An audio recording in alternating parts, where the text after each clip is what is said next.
Hey, thank you so much for tuning in to another episode of ILBC TV. For anyone who is just joining us, we are a brand new education and entertainment channel focused around live electronic performance.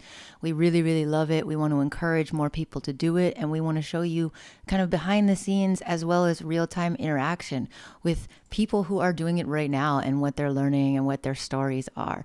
So I'm pretty psyched to introduce you all to our guest, who is a longtime friend of mine as well, and his name is really Ryan.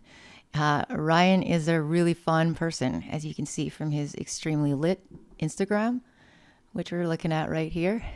And I'll let him introduce himself in a second, but what you're looking at is somebody who's doing audio and visuals. So this is a cool little extra. Not only is he doing the sound, but he's doing the video from various techniques, which we will discuss. He actually did visuals for my Valentine's Day set and other stuff, but we're going to talk about that in a second. So let me bring on our guest today, Ryan. What's up, Ryan? Hey, what's going on, Alicia? Thanks so much for having me. It's Oh, really cool to thanks. be here. Thanks for being here. I love where you're standing and the whole visual, so we'll get you to explain it in a second. But why don't you start by talking a bit about your life story, where you kind of come from, and how you got from the beginning of your music to where you are today with all your crazy gadgets and programs. Yeah, sure. Yeah, wow. I was born in Virginia, but moved around a bit when I was a kid. So I lived in Peru for 3 years, and then Mexico for two, and Hawaii for two. So I got a wide variety of immersion and different kind of musical styles. Uh, I guess I first fell in love with rock music, but it wasn't until I was in high school and I heard electronic music for the first time I was like, "Whoa, that's so cool." Like I actually want to try really hard to make some of that stuff. And then, I heard about bass music and just kind of took off from there. I remember the last few years of high school I started DJing. I had a friend teach me what he knew. Um, and yeah, I basically started out as a DJ because of my love for electronic music. And I always, wanted to do more than just DJing. Like I always wanted to produce my own beats. Um, and so actually, my first year in college, I met Adam Werdzek, super cool guy who started and still runs the Sine Wave Surfers. Back then, it was just a you know music producers collective, but now we're like officially a label, and that's super cool to see how it's been developing and growing. But yeah, he just created a super cool inclusive community in Blacksburg, Virginia, for all types of music producers, whether it's electronic or hip hop or whatever. And he would put on all these shows, whether it was in like a friend's house or basement, or like a venue downtown. And so that kind of got me a lot of like experience performing as a DJ, playing out my own tracks. But there's only so much you can do on a DJ mixer with Serato or Tractor or whatever. So even though I was playing my own songs, I still got bored there. Just I can loop, I can scratch a little bit, I could play with my filters or whatever. But still, it felt a little limiting. So yeah, I just was super. So yeah, I went to grad school later. That's how I met Alicia in Valencia, and I had never used Ableton before then. But once I learned Ableton, it like really opened the door to a whole endless, world of possibilities. Because now with the live electronic performance, like you can do pretty much anything, and so yeah. Amazing. And I've definitely watched you grow as an artist even since I've known you and take up all kinds of new gear. What particularly I want to know, I know we're going to go over through your whole setup later, but what made you choose the theremin, the Moog theremin that you have as the focus? Because I already know that you actually control multiple aspects of audio and visuals with it. So what first drew you to that? Can you talk about that a little bit? Yeah, sure. Honestly, I can't even remember. I just saw it one day and was like, "Oh, that's super cool. I got to try it." It's but still it's a 100-year-old instrument, but it's still only one that you play without touching. And yeah, I don't know. It's just one of those things. I just saw it and thought, "Oh, I got to try that." Just kind of like electronic music production in general. Nice. And what are some like influences or inspirations of yours that got you into music in the first place? Well, tons. I mean, I think my first favorite band was Metallica. And then when I first got into electronic music, it was still like, 2008, like 2009 or whatever. So it was all the big EDM guys, Tiesto, Avicii, all that stuff. And then it wasn't until I heard about uh, bass music that I really kind of said, okay, I'm going to try and do this. Like guys like Russ Liquid and Emancipator and yeah, the list goes on. Like, Awesome. And then what are some of your other interests? Like, what are some other things that shape you kind of as a person, maybe not just as an artist? Things, because obviously you have a really good sense of humor, which people I think will see from your visuals. And just, are there any other things that you're into you think that people should know? I really like longboarding. Um, just kind of hanging out with friends. I like dogs. Amazing. um, yeah. And then recently, I noticed that you have been getting more into crypto, NFTs, even playing recently in Decentraland. How was that experience for you? And how has your experience been in sort of the virtual reality scene? Oh, it's been great. I love the whole concept of NFTs and cryptocurrencies, and Decentraland is super awesome. Uh, yeah, I made a couple collections just to get familiar with the process. And then, yeah, I played that show in Decentraland at Cromuland with Cromulon. That was a really cool experience just to see how many people like actually showed up in the metaverse and were actively participating. Um, Does it feel yeah. weird to sort of interact with a crowd that way, or does it feel natural? Like, yes and no. I mean, when someone's fully participating, it feels pretty natural. Um, there is still that interface, computer to computer, but For sure. So I'm there's going to still show like cool people. connections being made. I'm going to show people this clip too from a show that we actually did together, which is the first crypto live auction closing. And so we actually had our NFTs on screen, and here's a little bit of Ryan playing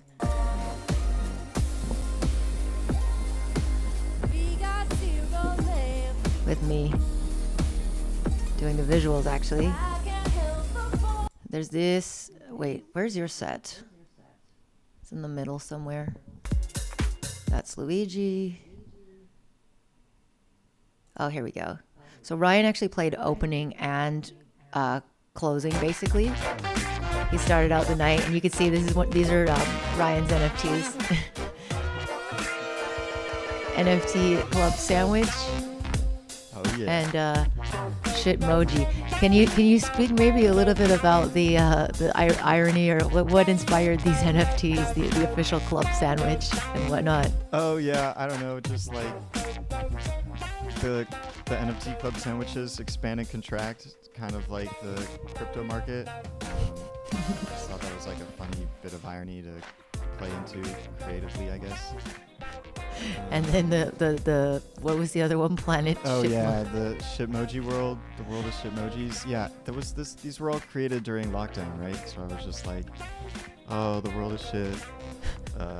Just make a meme about it or whatever. Amazing. And how was that experience for you? Kind of just making your first NFT. Have you been involved in that world other than Decentraland, or what's your take on it right now?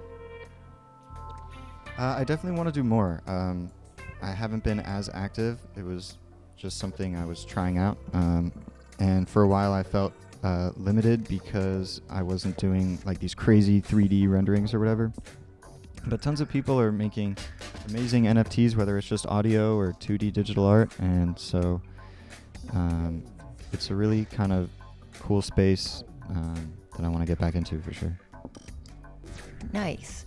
Cool. Well, let's talk a little bit of nerd talk, which is always our favorite part of this, and let's kind of get into your setup. So I'm actually going to show a few clips that you have for me of different kinds of sets, and we have this Krongbin cover, and so this was actually done at the studio in the Netherlands that you were at for a while, right? Do you want to maybe just talk about this before I play a little bit of a clip? Oh yeah. So that was another point I forgot to talk about, was like when I went to audio school, I was kind of steered in the direction of audio engineering, even though like the reason I went into it was to be like a DJ producer and write my own songs.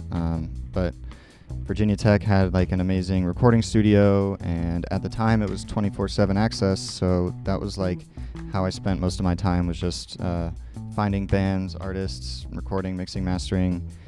And then even through grad school, I was a little conflicted, still doing that while learning Ableton and Resolume, all these live visuals. And so after grad school, I did this internship at Visalord Studios. It's spelled like Wise Lord with 2 S's and 2 O's. I was there for 6 months. It's an amazing facility, really great people.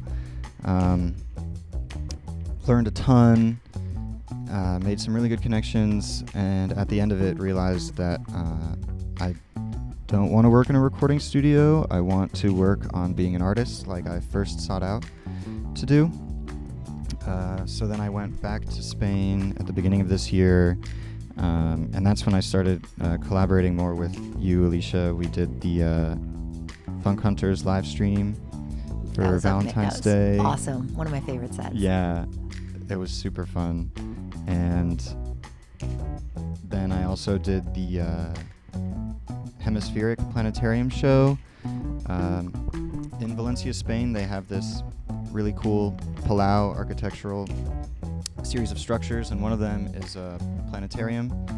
And one of my classmates, you know, she had a bunch of songs that she wanted to put on a concert for in like a new way, because she has chromesthesia, which is seeing colors.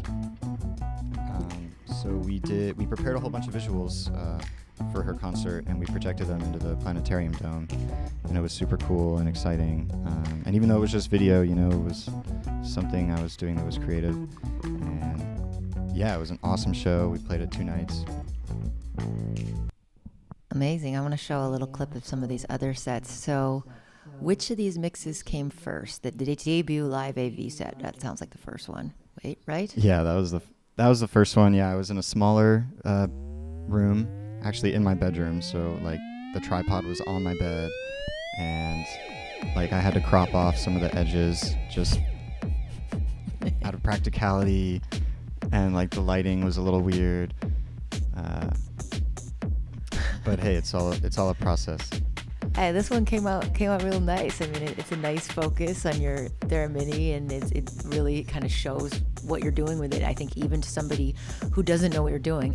And that's a really important thing. I think I probably told you, because I tell all the students that I have, is like, when you are building a live set, there's stuff that looks cool and there's stuff that is cool, and you have to find the stuff that overlaps. Like, people need to see it, but they also, you know, it needs to be made obvious to even people who don't know all the tech behind it, right? And I think that's what this does for you.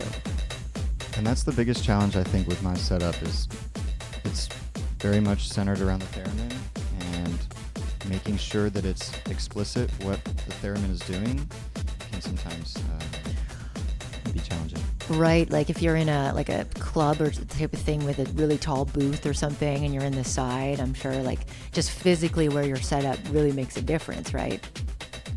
Yeah, and also just what the theremin is doing. So it controls, it's an instrument, it outputs audio, but it's also a MIDI controller. So, and I don't want to segue into the nerd talk just too soon if it's too soon. Yeah, just kind of, stay general and we'll go specific soon. But yeah, it was definitely a learning experience. Every time I make a live set, it changes a little bit. It's always adapting, and there's always stuff I'm learning. It's always evolving. So yeah, as you can see, the second one looks a lot different, a lot better. Yeah. How much time elapsed between the one we just watched and this one? What is it? It's like March 24th and August 6th. So that's Like a just long time, I think. not. Yeah, so what has changed between this? What did you kind of tightened up at this point? Well, I had a bigger space to record in. Those sets are a little bit different. The debut one is all original, and the second one is kind of an augmented DJ set where I'm playing some originals, but also just some other songs as well. There's a few things that are different about it in that aspect. Like the first set, I was controlling stems, and I didn't have a DJ mixer either. I was just using the pads and the knobs and the theremin. In the second set, I did have the DJ mixer, which allowed me to do this really cool thing like scratching with the theremin. Yeah, that looked really cool. Nice. So let's maybe let's get into your setup for people, because I'm sure people are really curious to hear not just about the audio but the visual and how it all links together. So let's take a look maybe over here at your. Should we go through your hardware or your software first? We can go through kind of both at the same time. I'll start with the hardware and then go to the software. Sure. So the theremin, as you can see here, outputs audio, and it goes to my first audio interface. So I have two channel interfaces. One's for input, one's for output. Basically, you could think about it like that. So yeah, the audio from the theremin goes into the first audio interface. And then in this set, I'm actually just controlling stems for my songs. So all 4 channels are drums, bass, harmony, and melody. And then the output from the mixer goes into the second audio interface, and that's what you're hearing right now. There's also the DJ Tech Tools MIDI Fighter Twister, which I'm using mainly for an extra control for my theremin. I have a kill switch and a volume switch. There's also some effects on here, but like I was saying, like every DJ set kind of changes, or every live set kind of changes a little bit. So I was using Ableton effects on it. Now I'm just using the DJ mixer effects. I'll probably add the Ableton effects back in later. But anyway, it's also got a video blur control, and then I have just start and stop transports just in case, so I don't have to worry about touching the laptop in a pinch. Then I have the Novation Launchpad Pro, which is super awesome. I'm triggering clips here in this set, and then I'm also doing a little bit of beat mashing. So if I go into notes mode, I can trigger different sections of a drop. It's a little technique I learned from Mr. Bill in one of his videos. He talks about cutting up the first 16 beats of a drop, putting it in a drum rack, and then this way, if I have my crossfader switches, I can just have the track playing and then drop in to do some beats and then go back to the track. So that's the hardware, and we can take a look at the software to kind of make more sense of it. Let's look at the software. Ooh, the software. So I'm sharing my Ableton screen. Perfect. And so it's a little bit overwhelming right now, but let me try and explain it. So there's 4 tracks that correspond with the 4 channels of the DJ mixer. Track 1 is the drums stem. Track 2 is the bass stems. Track 3 is the harmony stems. And track 4 is the melody stems. In previous sets, like the Really Mix one, this was a little bit different. I don't want to make it too confusing, but in that case, just the first 2 channels were songs. The third channel was samples or loops, and then the 4th channel was just theremin. But in this set, since I'm doing 4 stems, the 4th channel has to be shared between, the melody stems and the theremin. So this kill switch on the MIDI Fighter Twister really comes in handy.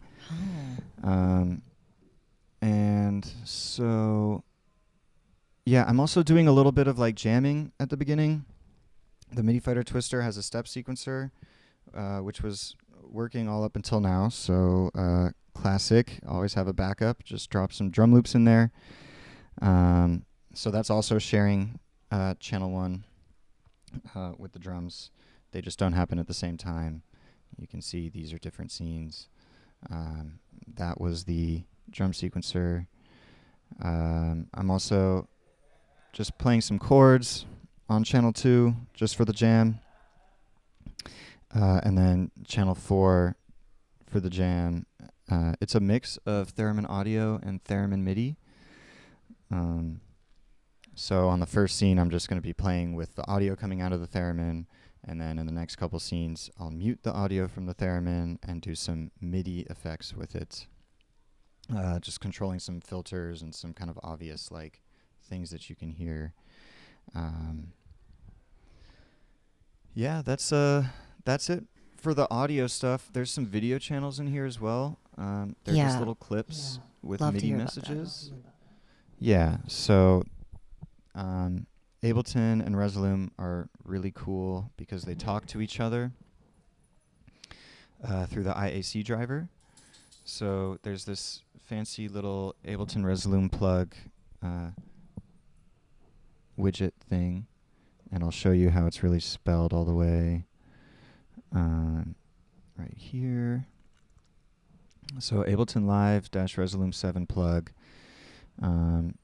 And if you just drop the master sync onto your master and then make sure that the OSC port is the same as the one that Resolume sees, now their BPMs sync much more reliably than the link buttons do in my experience. Sometimes if you just rely on Resolume and Ableton's link that's just in there, the BPM will just fly way too fast or way too slow. In my unique experience, Are you maybe talking other about people have better luck with it. Are you talking about Ableton Link, like just the link button on These Ableton little with guys. Resolume? Yeah, I'm sure tons of people use that just fine. It might be my theremin that's messing it up. But anyway, this guy here makes it work perfectly every time. So that gets the BPM sync done. And so then, yeah, when I trigger all these scenes, I'm also triggering a little MIDI message from the video channel. And if you look at the MIDI 2, it's set to IAC driver bus, channels 1 and 2. And so it just sends a little MIDI message to Resolume every time a new scene happens, which then I have set to trigger columns. You can have it do anything you want. This is just the way I have it set up. So this way I can have video scenes corresponding to my audio scenes, and they'll just play every time I trigger them. I also have a fisheye effect mapped to the theremin, so that's always going. And yeah, that's pretty much the gist. And where do you get your happening. footage? Where do you get your footage from? Yeah, so I have a subscription to Envato Elements. That was something actually that we started doing for the planetarium show. And they've got like everything you could ever need for video kind of clips. Well, not everything, but they have a ton of really good source clips, whether it's motion graphics or stock video, and you can select the resolution and whether it has an alpha channel or not. So I've found some really good stuff on there. Nice. I also... I was sorry. I was going to ask if you put certain clips always with certain songs, or if you just kind of scramble them, or like what dictates your flow. Yeah, so I like to have specific visuals with specific songs. So I'm playing 3 songs today from my Really Mix 1 set, the 3 originals. And so those visuals are going to be the same. But then for the jam at the beginning, I just kind of move some stuff around to make it work for there. But yeah, I think like the visuals just add an extra element to the live experience. Like as an audiovisual artist, you're not just an audio artist, you're not just a video artist, you're both, and they're kind of just like working together to create this kind of like visceral kind of sensory stimulus kind of thing. So yeah, I like to have videos coincide with certain songs. Definitely like the effects that I choose go along with the emotions I'm feeling or the energy. And yeah. Amazing. All right. Well, you ready to show us a little set? Yeah, sure. Amazing. See what happens. All right, everyone. Start with the jam for a bit and then play some songs. Let's check out Really Ryan.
school today? Well, they told us in science class that our eyes flip the image we see in reality. Isn't that pretty neat? No, you don't understand. What if this whole time everything we see, everything we know has been upside down?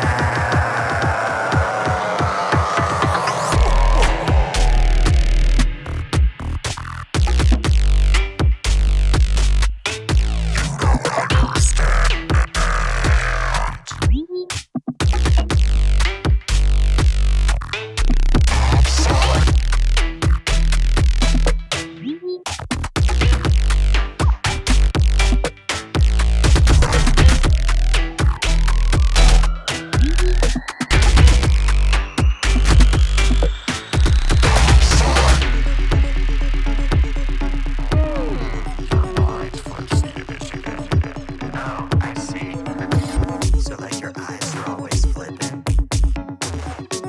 and then your brain's all like not flipping, and your perspective be like flipping. And when a problem comes, we flip it.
So what is light anyways? Well, we still don't fully know. But isn't it nice? What?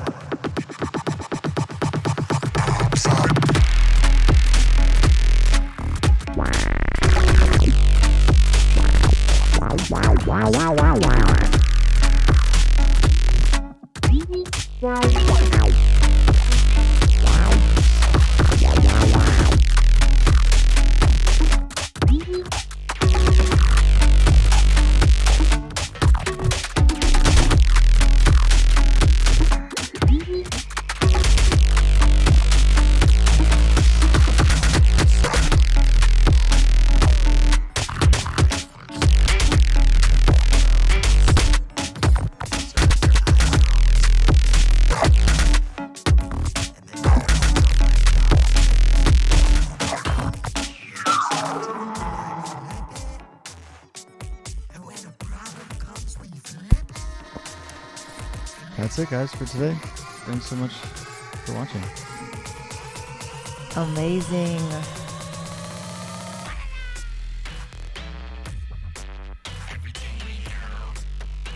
So cool, Ryan.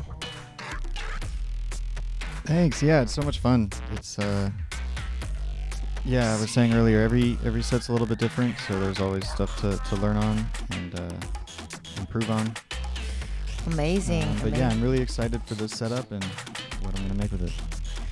Yeah, no, it looks really great. I really like that. I think having the theremin controlling both just has this fluidity that you just cannot get otherwise. I mean, it's really seamless. So I love it. So tell us about like what you got coming up next. What are you working on? Oh yeah. So I've got a remix coming out with one artist I met at Whistler Studios. So that's pretty exciting. I've got a music video for Upside, that last track you heard, coming out soon. And my first EP is going to come out early next year. Very Cool. excited for the future. Amazing. And let's see, what else can we tell people? How to find you? That's always a good one. So they can find you on Instagram, right? DJ Really Ryan, and same thing with Audius, right? Yep. All my socials are DJ Really Ryan. Instagram, Twitter, Facebook, and then Audius is a great streaming platform. I love using it. It sounds amazing, and most of my content is on my Audius page, and SoundCloud as well. You Cool. can find me on SoundCloud. I am on Spotify, but my releases are a little bit delayed on there. Fair enough. That And happens also to the best of YouTube. us. You can find me on YouTube. I got some cool videos there. Not just my audio visual sets, but also some video work I've done for others. Is your YouTube also DJ Really Ryan? I think it's just Really Ryan. Let's see. Someone already had the @Really Ryan on some of the socials, so I had to add the DJ. Oh no, this Really Ryan is not you, I don't think. So Oh, see that Really Ryan has a space. I'm not spaced out. I'm just no space. Just Really Ryan.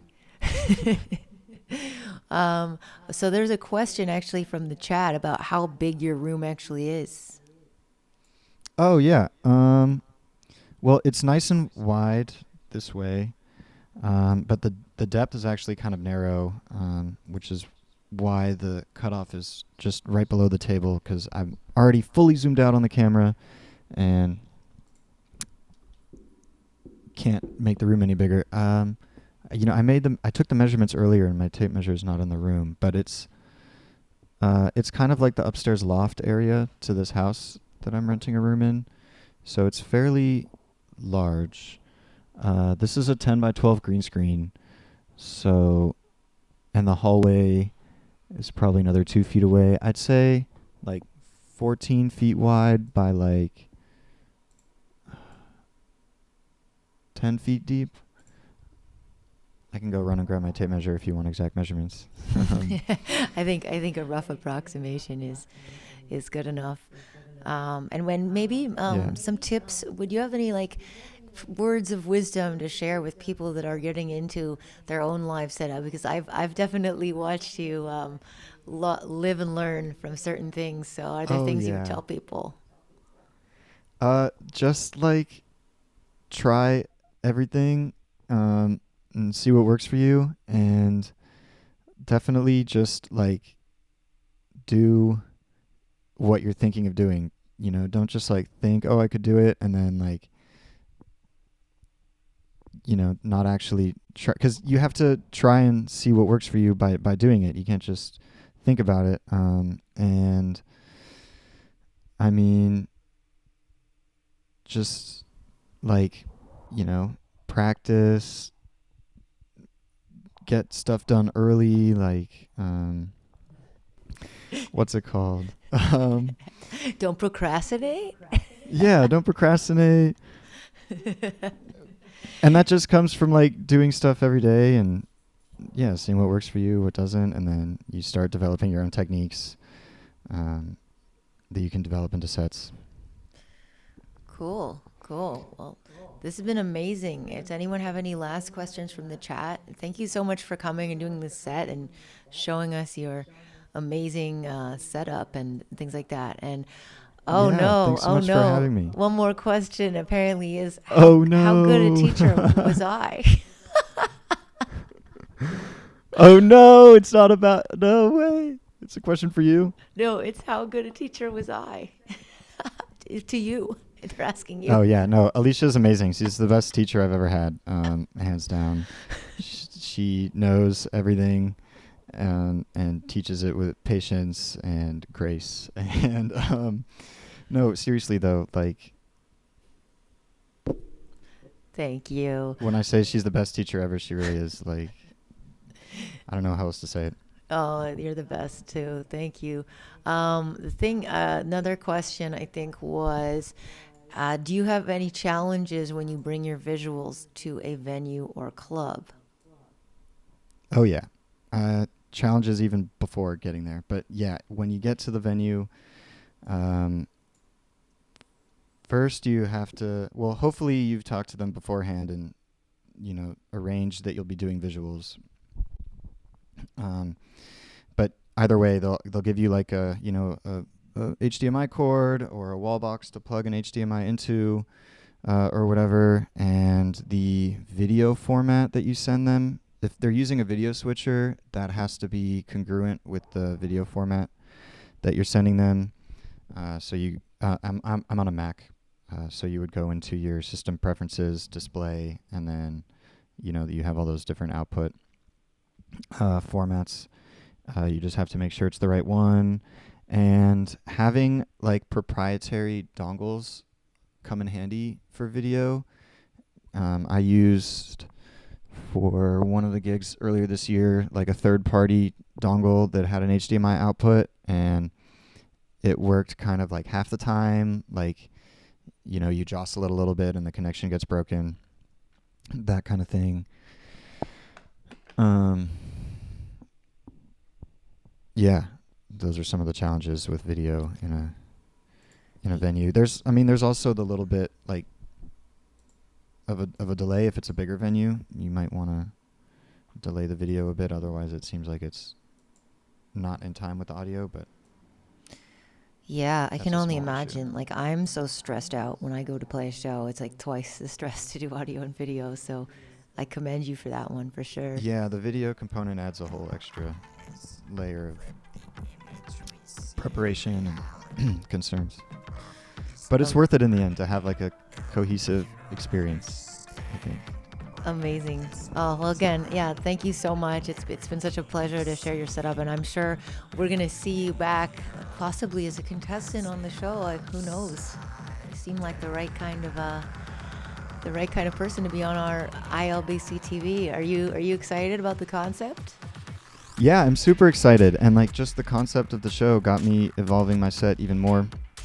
Before this I was just playing tracks and then messing around with my theremin, but now I'm breaking out into stems, and I'm just overflowing with ideas right now. I love the video that Matt Black put out showing how his setup works, and that inspired me for this, and it seems like a really cool idea to just collaborate with other competitors, quote unquote, and just be part of a evolving community. Wicked. Again, yeah, thanks for being on the show. Thank you all for tuning in, and keep tuning in for more. We are going to keep streaming and streaming and streaming, and we are starting this competition in 2022. We are going to have all kinds of live electronic performers show us their setups, walk us through how it works, demo, challenge, compete, talk with us about tech stuff. We're going to have just random educational stuff. We're basically making some of it up as we go because we just love all things about music, tech, and electronic music. But we are also doing this challenge thing. It should start approximately mid-January. We're still working out some last-minute stuff with our sponsors, and it is holidays, so a lot of people are kind of going off and doing their thing. But we are starting in the new year, and we are going strong all the way through the year. So if you are interested in being a part, join us at ilbc.tv. That's our website. That's sort of the central place where we are, right? And so this is where you can reach us. You can just contact us through this website. At the bottom, send us an email if you want to be a part of it, if you are an artist, if you are a community member, if you are whatever. If you just want to hang out with us, you can do that too. Twitch, Discord. Everyone is welcome. Anybody who's interested in this. And thanks again to our guest, really, Ryan. This is ILBC TV. Have a good night. Thank you, Ryan. Thank you, Alicia. Thanks everyone for tuning in and watching. Good night.